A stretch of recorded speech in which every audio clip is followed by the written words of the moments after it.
welcome to the next episode of Not Minding My Own Business. I am thrilled to be here today with Lori Donofrio-Galley. I've known Lori for, I think, since 2015, Lori. We were just Yes, talking that's correct. Yes. Lori really needs no introduction, but she has served as the former executive director for the Northeast Berks Chamber of Commerce. She has a long and wonderful career in nonprofits in Berks County and Lancaster County. But now she has started a wonderful new venture, and I'm so excited to talk to her about it. Lori, do you want to introduce yourself a little bit for our listeners? Sure. Thank you so much, Russell.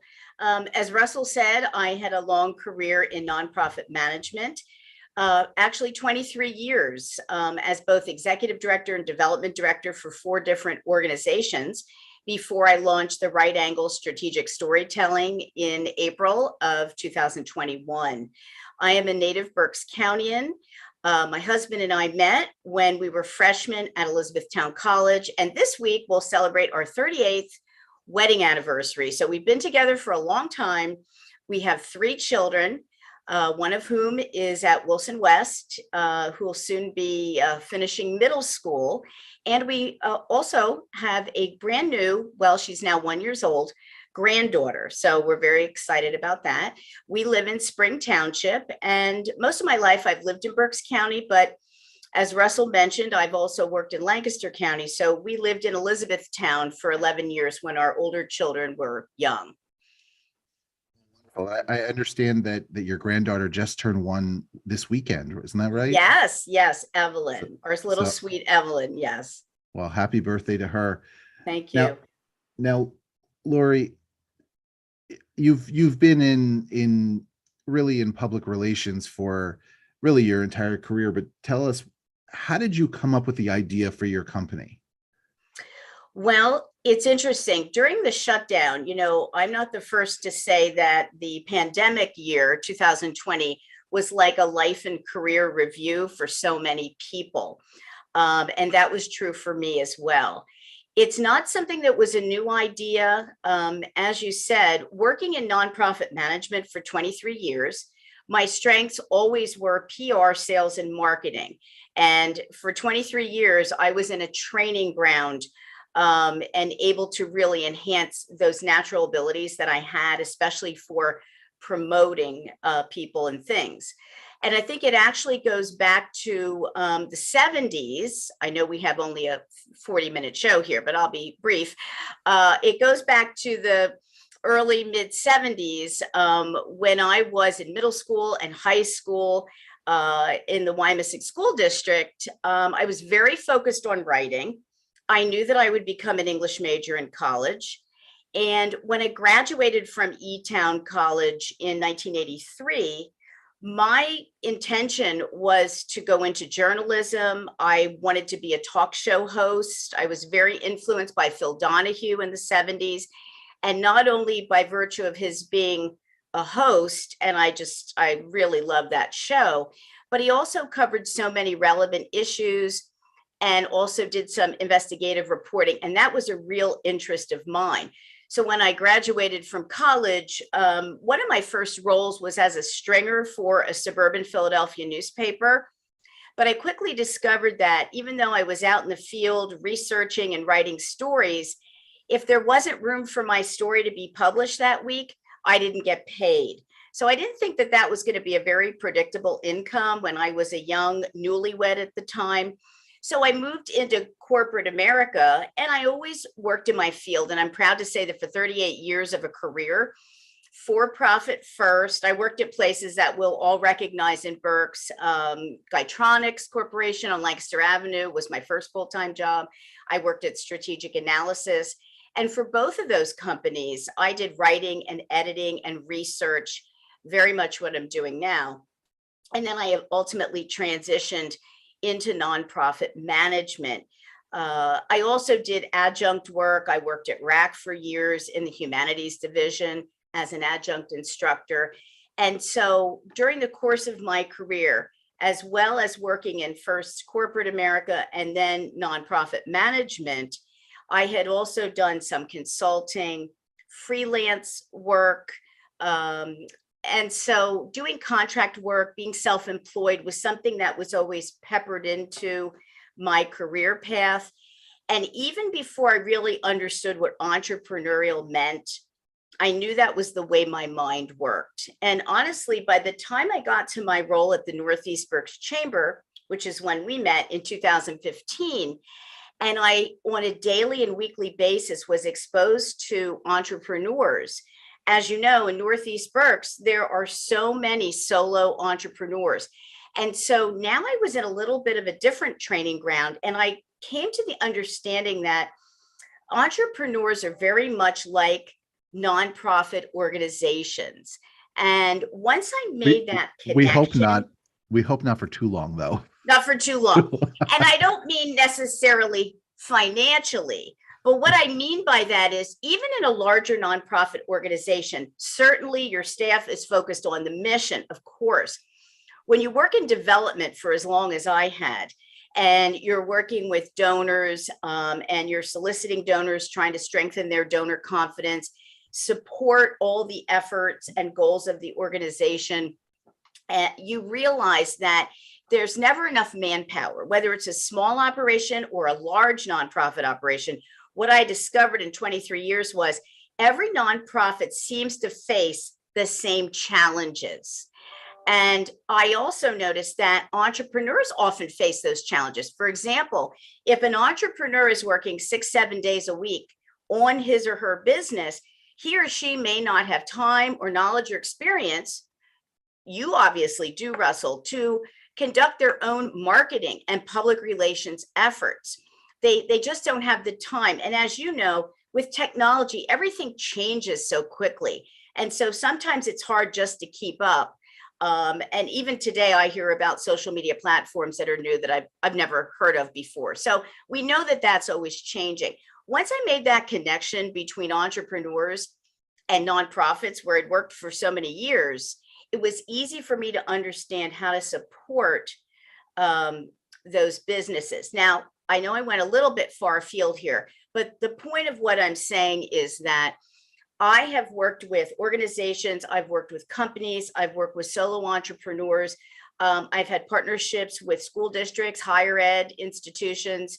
And so I took natural abilities that I had to be able to promote, and not only to be able to, but I am in it with the client as I was with the nonprofit organizations where I had been employed. The minute I'm hired, I'm loyal to that entity, that person, that business, that nonprofit. And that means I'll bring all of my resources, talents, and experience to the forefront to advance the mission and to help build capacity. So again, just a quick answer is as you mentioned, I've always been involved in writing and communication, understanding the value and how to articulate that value. And that is all part of the process of strategic public relations. So, Lori, you said something, you said this one word twice in what you just said, and I did hear everything else you said too. But you used the word mission. And I think that that's very important. Do you find that in your work that you're helping these small businesses sort of hone in on their mission to get their message out? I would say what I've been doing with clients and actually using exercises, almost like a PR coach at times, is to help the client understand his or her business value proposition. Same thing for a nonprofit. Let's face it, a small chamber has a value proposition. That's the benefits package that you get with your membership. And what's interesting, and I'm glad you mentioned that, is sometimes people who come to me and request a proposal for strategic PR services say to me, I'm really intrigued by that word storytelling because I don't know what my story is. Or people say, I don't understand what my value proposition is. And we have to understand how to differentiate one business from another. You're an attorney, Russell. We know there are many law firms and attorneys out there. There are many financial planners, insurance people, website developers, whatever it is, there are tons of them, right? And not just in our area. everywhere. So we have to find a way as a business to differentiate ourselves. So building that value proposition. Why are you valuable? I start with a really tested methodology, which goes back to the college days of using an investigative journalism methodology, which starts with interviewing the client. I have 2 separate interviews and doing a research of their business presence and also some market research for some of my clients so that I can pull together an assessment report. And I think it's very eye-opening to some of these clients who don't necessarily know how to, make themselves the face of their business. How some people just don't understand how to do that. And that's fine. I don't necessarily understand what their work is because I do what I do and they do what they do. And the fact is that to hire a person like me to work with them on a short-term basis is really efficient, actually, and pretty effective. So again, that value proposition is part of what their mission is. I mean, really, if you understand your value as a business owner or even as a nonprofit organization, that's a foundation of your story. And it's that story that you have to, through a PR plan that I designed for the client, a custom plan based on their business priorities. So they have to understand their value, what they do, and they have to understand what are my priorities, what are my business goals. And if I have 2 or 3 business goals, then I can align the strategies with those goals.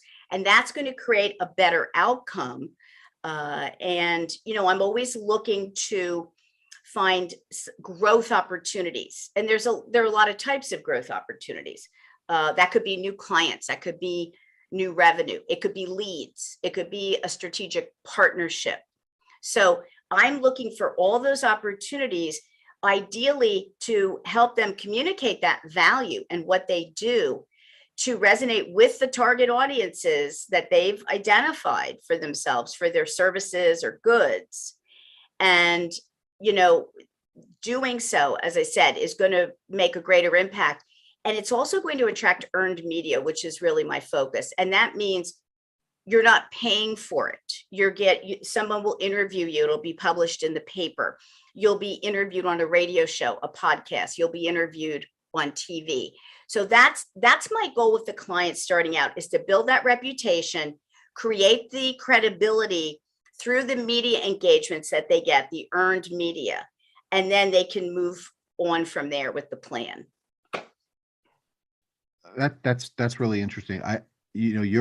Your pandemic discovery was that you wanted to be to have your own business. My pandemic discovery was that all businesses needed to have value propositions. So yes, it's really interesting to hear how you take that value proposition and you really make that into a strategic marketing plan.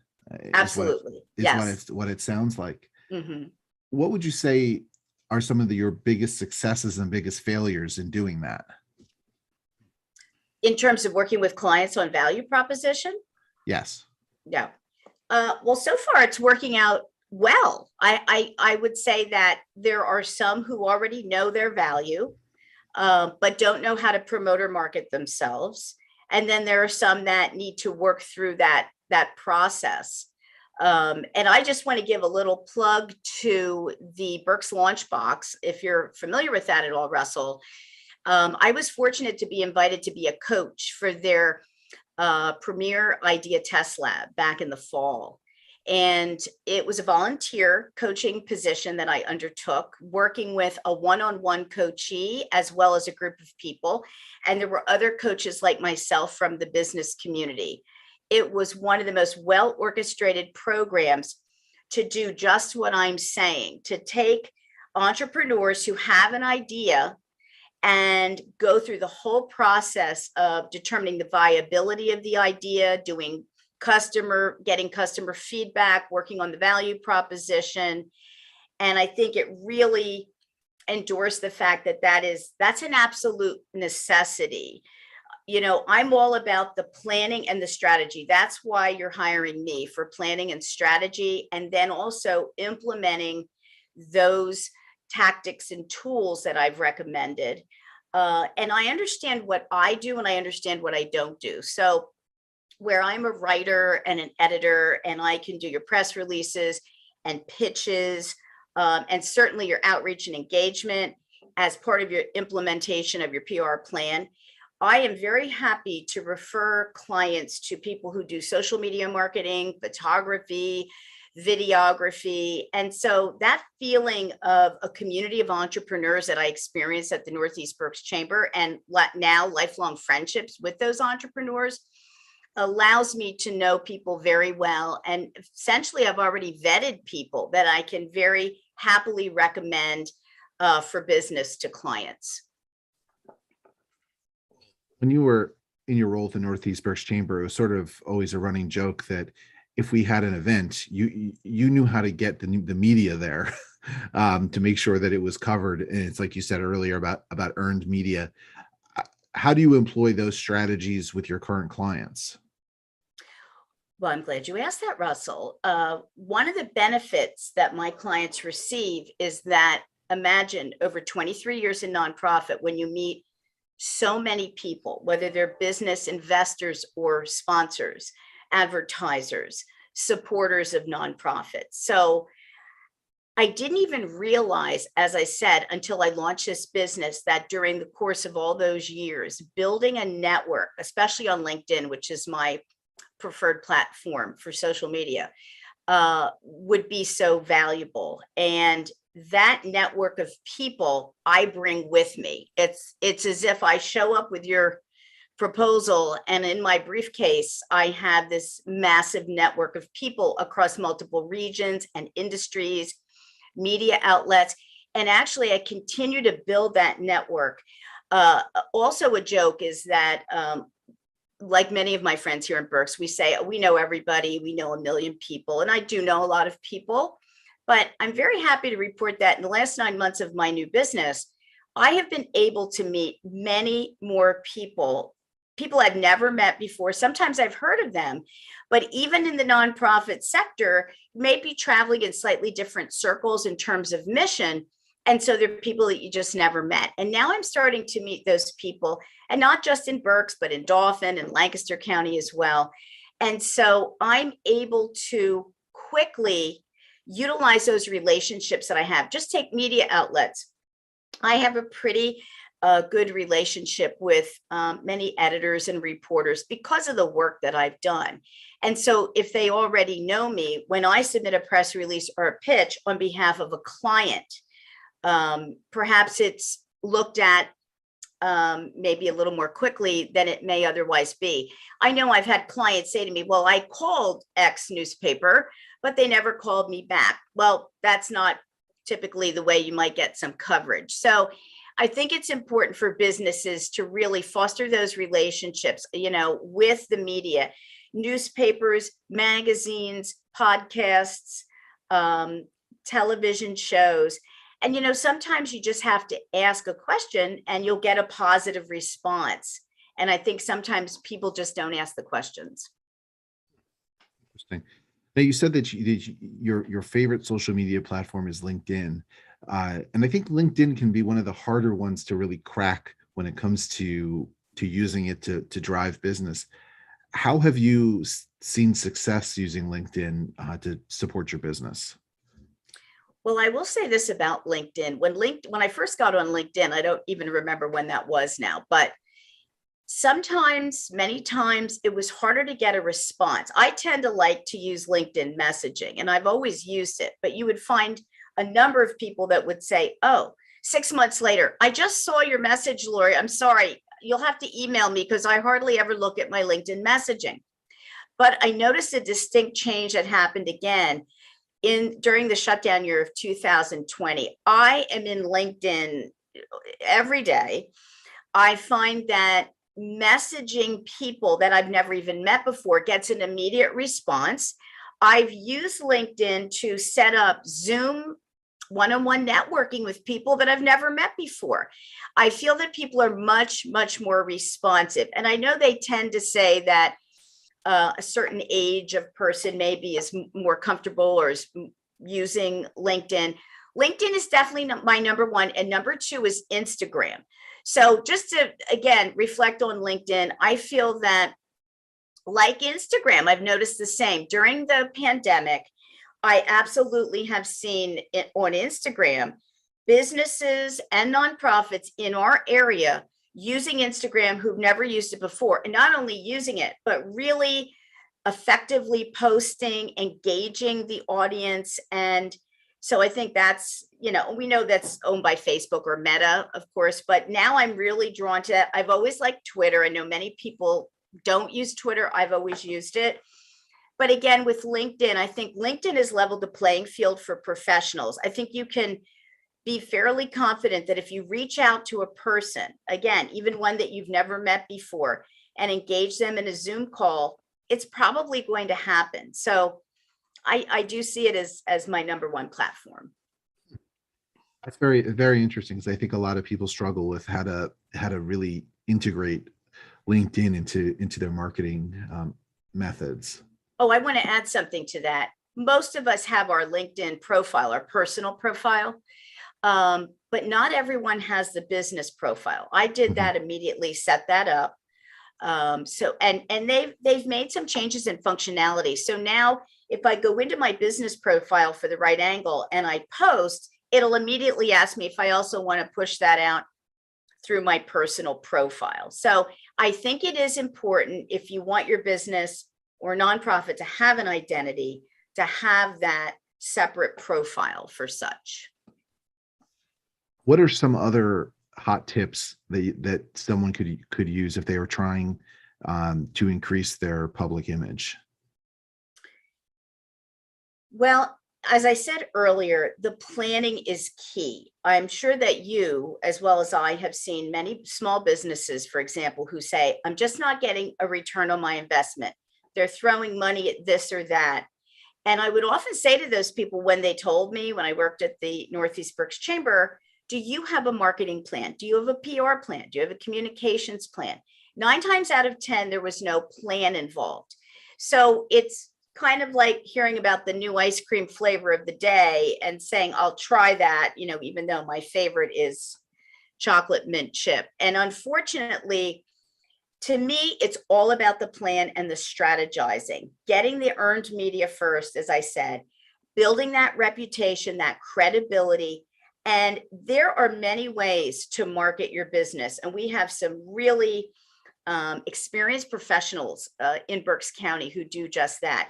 And there is a difference between marketing and public relations. They're certainly related, but through that plan that I designed for the client, many of our friends out here, our business friends, would be able to get involved in helping my client, for example, build a website, create social media campaigns, do their headshots, et cetera, et cetera.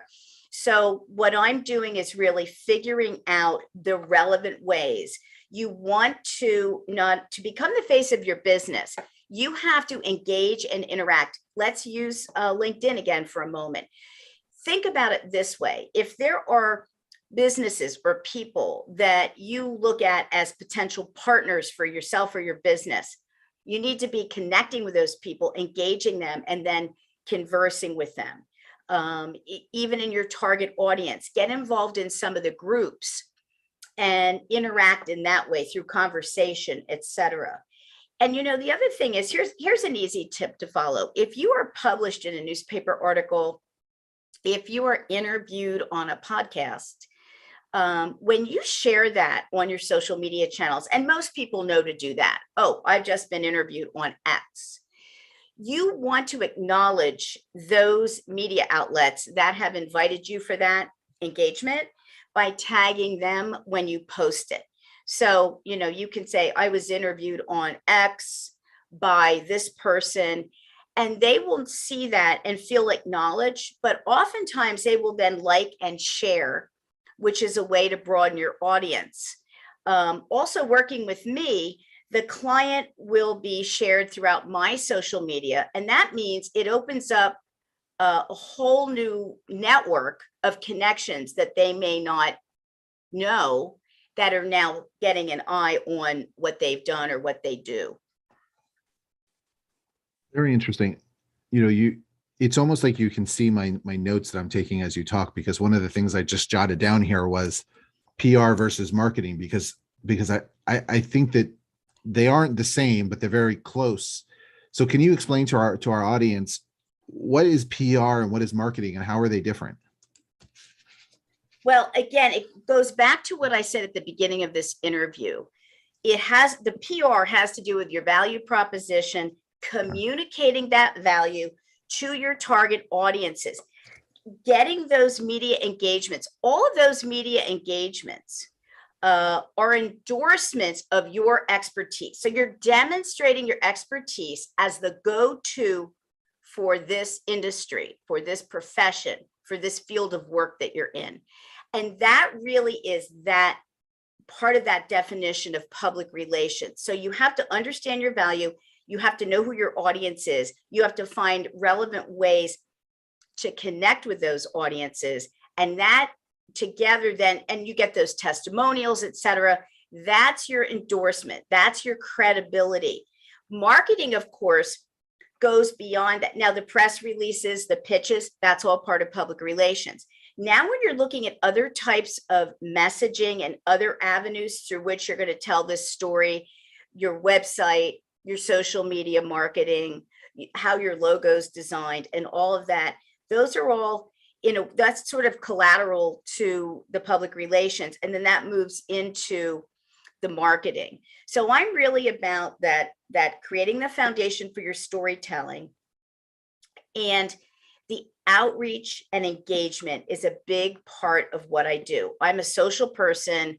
I'm well connected because, again, that came naturally to me, and I'm sharing that advice with the clients, some of whom are also well connected, but you also have to engage in the network. And someone said a long time ago, you give and take from the network. So of course you're giving. I still do it today. I'm referring people to other people. I'm making connections online.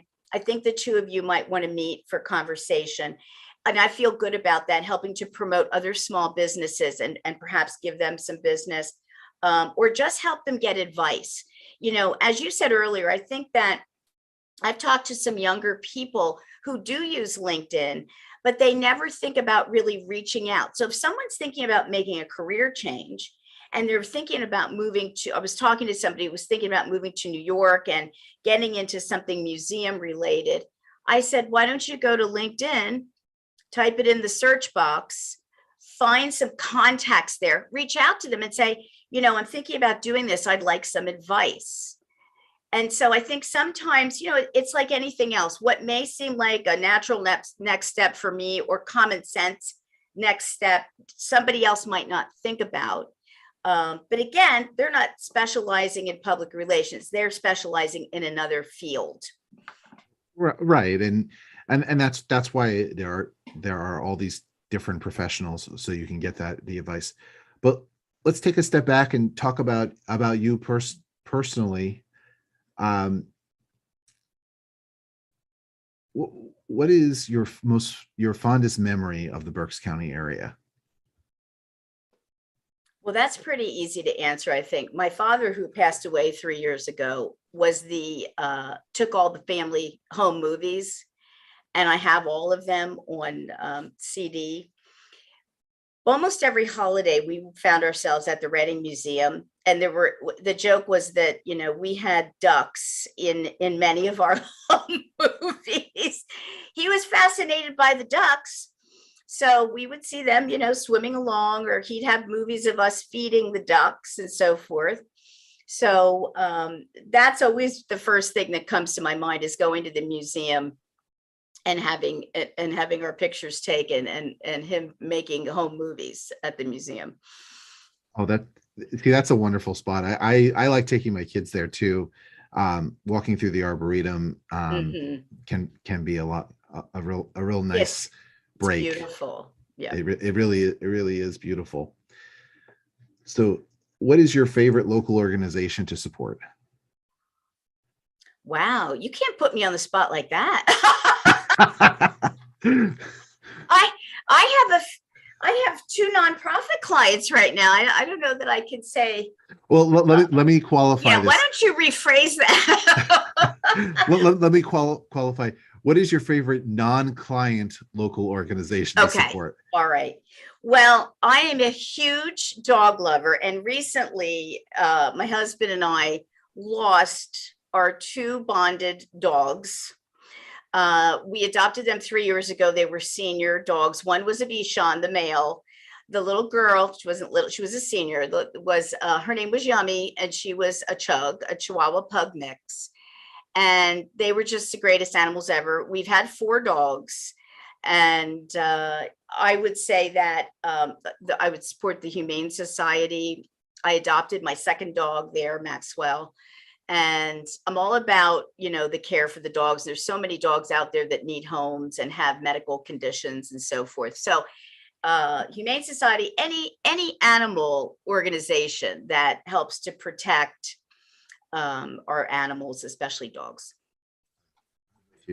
I have a senior dog now, and he's blind and has diabetes, and his hearing isn't wonderful, but he's the sweetest thing that could be, Yeah. So they're just wonderful creatures. They are. You give them the best because they're so loyal and loving. Sometimes more loyal than your natural born children, but yes. Yeah. Well, they always are, Russell. What do you mean sometimes? Yeah. Isn't that true? Yes. Well, Lori, what would you want to be remembered for in this community? I think that that's interesting. Nobody's ever asked me that. For all those years that I worked in a leadership role at nonprofit organizations, I think about two parts of my personality and probably why those jobs were really a good fit for me. I'm a very tenacious person. That means I show up and I'm going to do whatever it takes to move the ball, meet the objectives, bring in the money. So that part of my personality, and also I really like to support people and help them when I would meet people.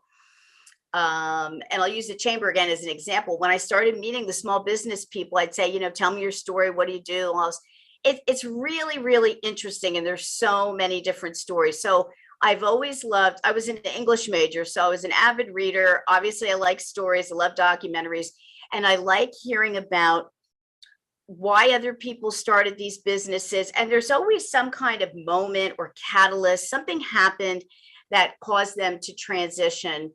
And I immediately, my next thought is, how can I help them, get clients? How can I help get them exposure?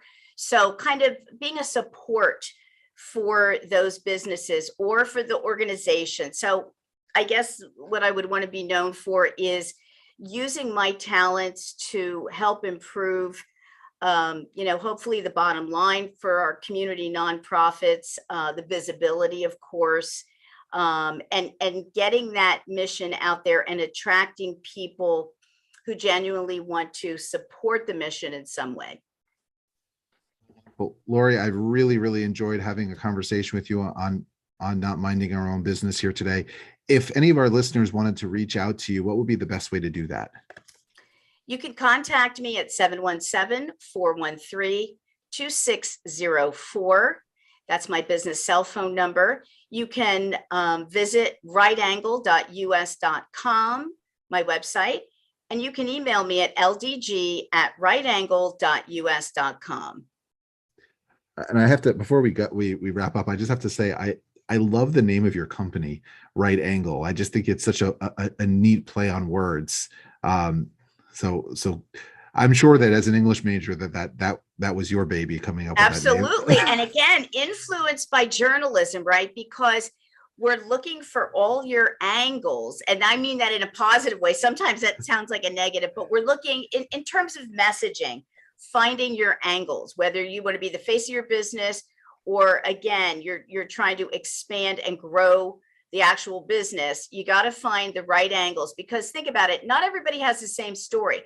But when we hear a story, there's usually something about it that inspires us to take some kind of action, or that we really relate to or connect with, even if it's something different than our own experience. So We're just looking for those angles that are, again, a very natural and genuine way, an organic way for people to connect with businesses or nonprofits. Oh, wonderful. Thank you again, Lori Donofrio-Galley from Right Angle? Strategic storytelling. There we go. Right Angle Strategic Storytelling. Thank you again for being a guest here on Not Minding My Own Business. And then we will. I hope our listeners will stay tuned for the next episode of Not Minding My Own Business coming up shortly. Thank you so much, Russell. I appreciate it very much. It's a pleasure. Thank you. Thank you.